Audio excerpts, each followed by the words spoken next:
I think separating the now from the future. I think it's human nature. Like you kind of get very transactional and operational in the now. But I think increasingly, having been in this role and having worked with the wonderful team I work with, we know that the problems that are happening in the near ether around us have to be fixed. Welcome to 20-Minute Leaders. Just sit back, relax, and learn from the leaders of today. It's a journey. Each one is different, unique, inspiring. Let's get started. This episode is powered by J Ventures, a community-driven VC fund in Silicon Valley in partnership with Leumi Tech and sponsored by Hippo Insurance, Turing, Upwest Labs, and Hillel at Stanford. Welcome to episode 380. We have with us Rashmi Prabhakar, Chief of Staff, Global Services, Finastra. Rashmi is an experienced FinTech professional with 20 plus years of experience in driving strategic change and technology transformation initiatives within banking, energy, and FinTech industries, and is currently Chief of Staff of Professional Services at Finastra. Additionally, she is passionate and dedicated in empowering men and women to achieve their aspirations by rolling out unconscious bias, mentoring, and male advocacy programs to promote awareness and foster an equal, diverse, and inclusive culture. She lives in London with her husband and children, aged 12 and 7, who keep her grounded and ensure she appreciates the simple pleasures in life. Rashmi Prabhakar, thank you for joining me on 20-Minute Leaders. How are you all the way from London? Oh, really good. The sun is shining. It's a beautiful day. I'm really good. Thank you. The sun is shining as well here in Tel Aviv. It's going to be sunset in about an hour, and I'm excited to see it through this window here. But for now, what I'd love to talk to you about is passion, motivation, chief of staff, inclusion. We have way too many things to talk about to fit in 20 short minutes, but we'll try. So Rashmi, right before we started, you started talking to me about passion and motivation and how that's been a force to be reckoned with throughout your career. Take me back a little bit, your entrance into the ecosystem, and how does passion and motivation guide you as you journey throughout your career? Yeah, so firstly, thank you for the opportunity for speaking with you and kind of sharing this story. But I started my journey. Probably my clearest memory, I guess, is probably I was like 6 or 7 years old. My father was rolling out the first IBM supercomputers in India. And I used to accompany him on odd weekends when at that time I didn't realize why he would need to work on a weekend, but I went along with him and always, having a look at what he did and the way he approached problems and solving. It's always had a very large imprint on me. And so my journey, I guess, has always been based on, just follow your dreams, do what you believe you can do and do what you believe you can't do as well. There's a huge element of just follow your dreams. And my journey has literally been scattered with some risks I've taken, decisions I've taken through the journey, whether it be starting my engineering education in India, moving to the UK 20 years ago, taking on the current role that I'm currently doing. So there's a few turning points, but most of them have been driven by, I guess, let me try this out. I'm not going to know till I try it out. So I've always got that kind of curiosity and interest in just giving it a go. Rashmi, take me back to those turning points. I want to hear about your both entrance to the engineering world in India. Unfortunately, I don't know enough about the ecosystem in India and what that was like, but also, taking on the current role. So walk me through some of those personal experiences. Yes, definitely. So I guess my early journey was the foray into software technology was probably in my teens when I was quite excited. Coding was not like now where it's easy. It was much more harder. There were these IBM machines on which, black screens and green text and a very clunky keyboard that you worked with trying to build software for firms that you had never met. And I think as I did my engineering and I came into my career, I guess my first corporate experience, I always felt very far away from the user who was using my software. I felt I wasn't in the story. I wasn't able to gauge their reaction when they clicked on a button or they used it. And so that kind of made me move to another firm, which was, I guess, the start of FinTech, approximately, about in 2000, so 21 years ago, when I joined the makings of one of the first few FinTechs in India. And there I felt really part of something bigger. I really felt that I could interact with end users. I could ask them what they needed. I could design the screens for them, and I could actually test it, and they could use it. And if they had issues, I fixed it. So I was kind of involved. It wasn't in a traditional role. I did everything that was required, right from what was needed to be coded, the screens, getting the testing done, passing it to the end user, getting their feedback, fixing issues. So it really taught me a lot about the whole kind of life cycle, I guess, on the job.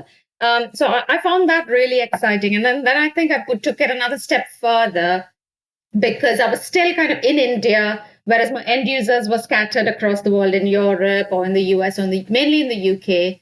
And so when the opportunity came to move to London in whatever, I think late 2000, I had self-doubt a bit, and then I said, no, you know what? I'm just going to take this opportunity, because you never know. And I love traveling, and I love seeing new places. And so I said, okay, that's brilliant. So I'm going to take up the opportunity. And I moved over to the UK 20 years ago in the role of a database analyst. But that was also an area that was kind of away from end users.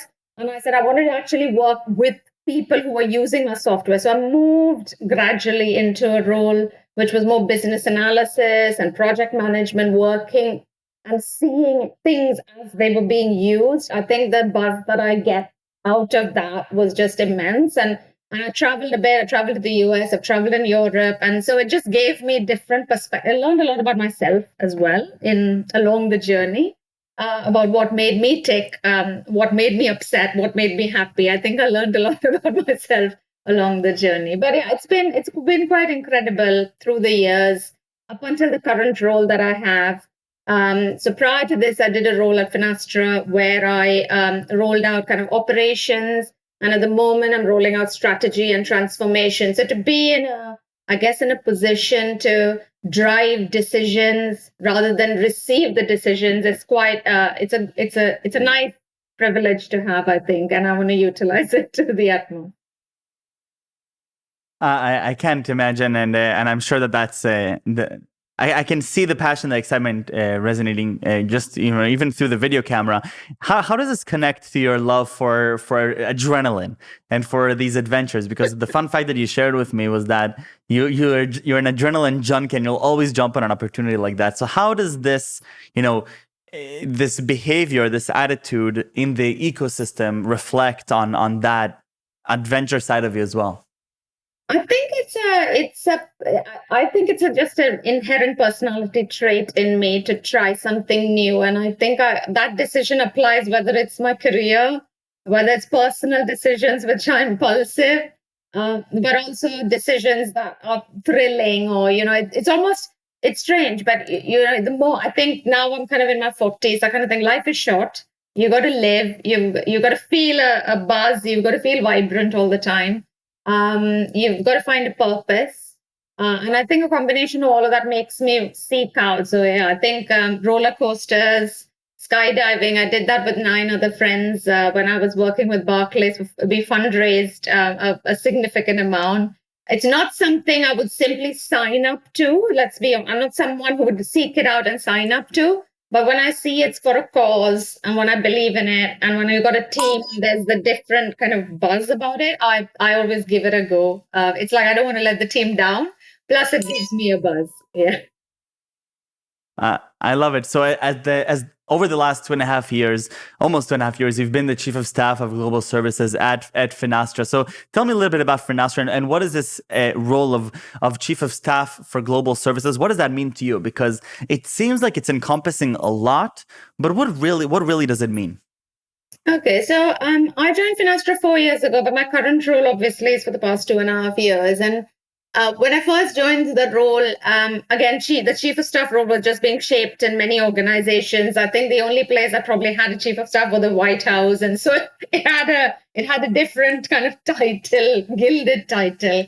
But the way I see my role really is looking around and making sure that we are working effectively. I think for me, it's, are we working effectively? Whether it's personalities, whether it's systems, whether it's processes, whether it's the way we communicate, it's making us work more effectively, and indirectly or directly as a result of that, being more profitable, being more clear, getting the people more engaged. So my role actually has kind of three key areas. I drive the strategy of the function, in the sense that we try to make sure that whatever our vision is from an organization perspective, we distill it, we communicate it to our people, and then thirdly, we execute on projects. So it's understanding what our vision is, making sure it's clear to our people, and then making sure that we and our people are working together to execute to it. So it could be bringing new business models to the market, new portfolio offerings.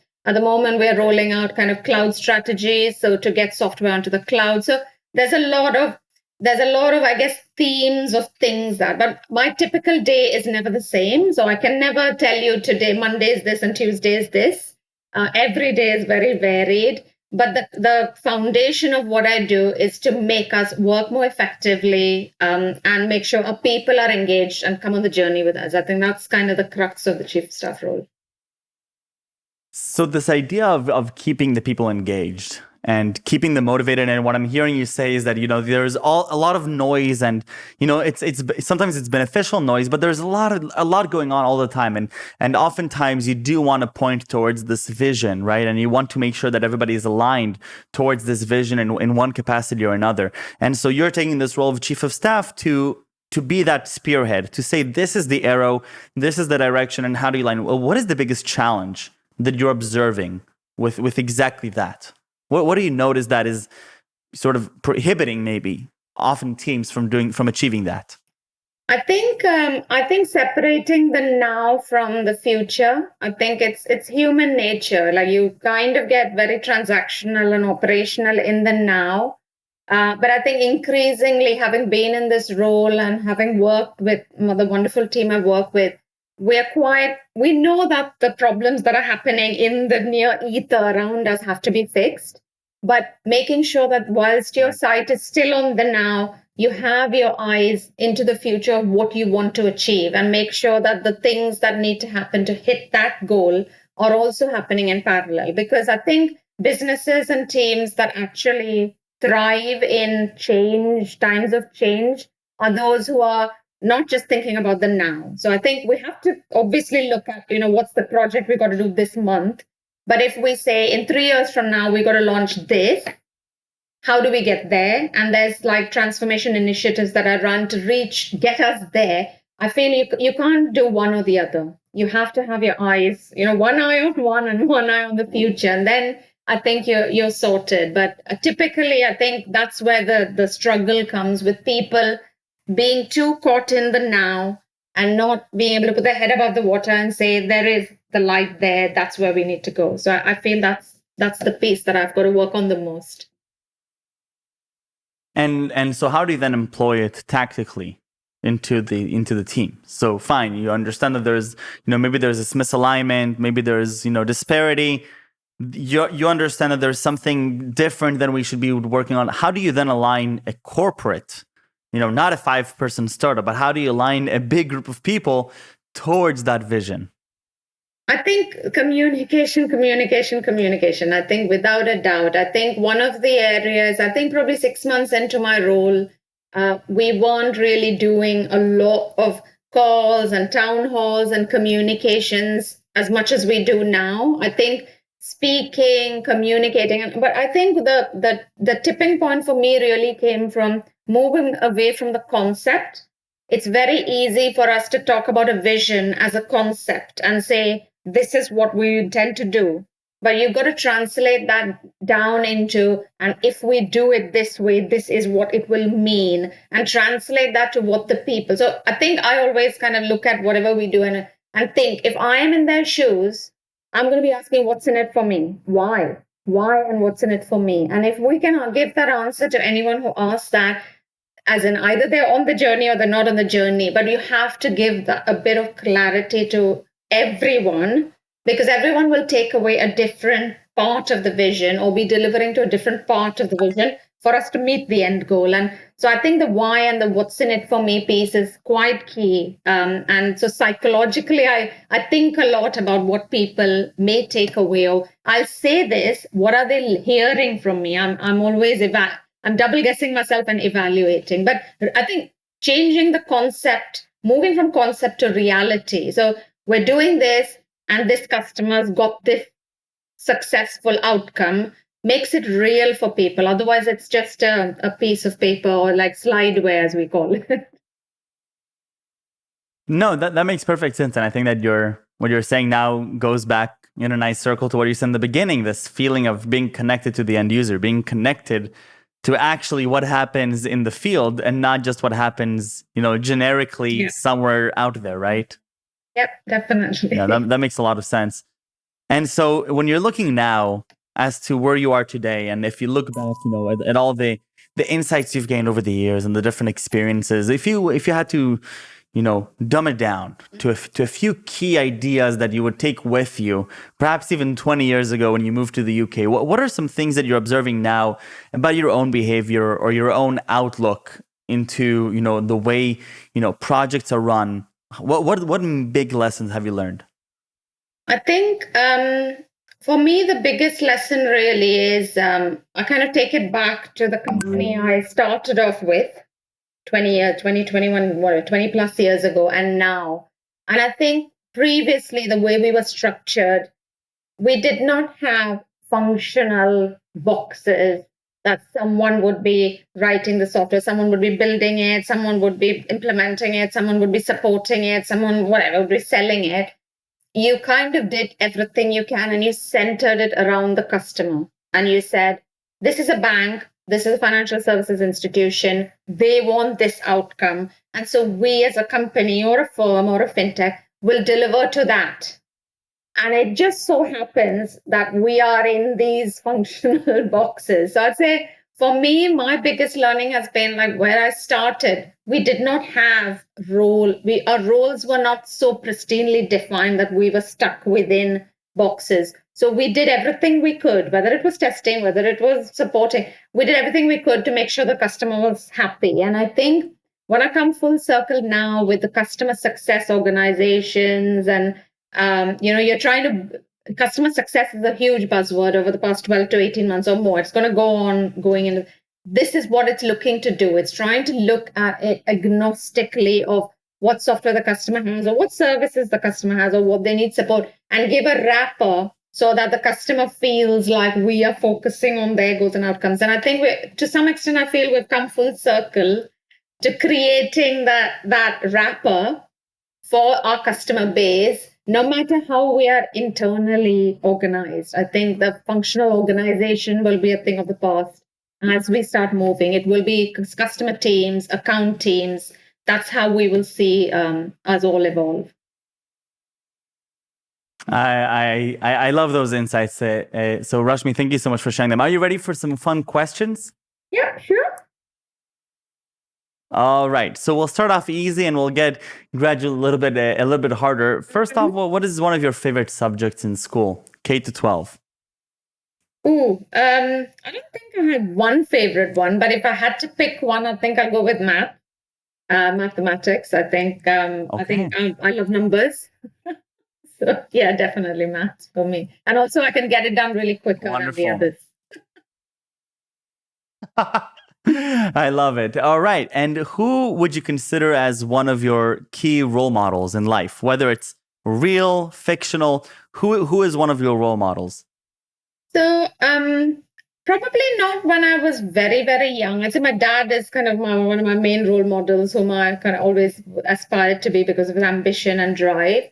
But on a personal level, I always admired a sportswoman called P.T. Usha.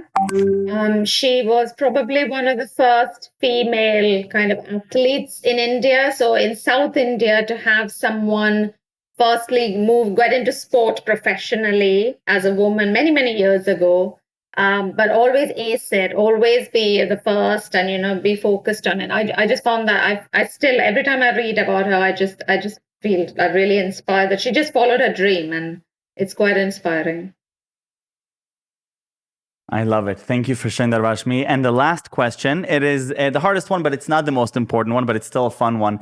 3 words that you would choose to describe yourself, or if I were to ask anybody at Finastra or anybody that knows Rashmi, how would they call you in 3 words? Okay. I think first, probably the visible part, which is enthusiastic. I'm always enthusiastic about anything. Second one, I'd say quite dedicated. If I pick something up, then I don't give up. And the third one, I guess, a mixture of reliable and persistent. So you can rely on me. If something is left with me, you can be assured that it'll be sorted out. So, I think that's all I can think about now. I love it. Rashmi, thank you so much. Enjoy the sun in London. Thank you for sharing with me your insights from your time over there. And those are definitely things that I'm slowly starting to observe myself. But thank you for sharing them. I really appreciate it. And stay safe and stay healthy. Thank you so much, Michael. It's been a pleasure. Thank you.